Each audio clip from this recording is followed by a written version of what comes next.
He had recently married Ayat, a gentle woman with eyes that reflected oceans of patience. Life was simple for them. Their home was a small apartment with walls that sometimes whispered the struggles of poverty. Yet, in those narrow rooms, a wide universe of love was blooming. Zayan would often return from his modest job as a tailor, shoulders heavy with tiredness, but his smile never failed when he saw Ayat waiting with a cup of tea. One evening, after a particularly difficult day, Zayan entered the home exhausted. The rice had burned on the old stove. She apologized, her voice trembling like the fragile wing of a bird. In that moment, Zayan remembered the words of the Prophet Muhammad, "The best among you are those who are best to their wives." Those words echoed in his heart like a lantern lit in darkness. Instead of anger, he chose kindness.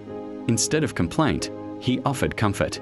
He smiled, placed his hand gently on Ayat's shoulder, and said, "Do not worry, my beloved. Food can burn, but love must never burn." They both laughed softly, and together they made bread from leftover flour, eating with joy as though it was a king's feast. Days turned into weeks. Ayat, in return, blossomed like a garden in spring. Her laughter filled their home. Her prayers wrapped around Zayan like a cloak of protection. People noticed. Their neighbor, Halima, once said to her husband Irfan, "Do you see how Zayan treats Ayat? Perhaps this is why their home feels brighter than ours." Irfan, struck by those words, began to reflect on his own harshness. Slowly, he too began to soften, to listen, to smile. Like ripples in a pond, Zayan's kindness spread quietly, touching lives beyond his own walls. His friends began to joke less about controlling wives and instead spoke more about respecting them. His small example turned into a silent revolution in their community. Zayan and Ayat were never written about in history books, nor did they command armies or build empires.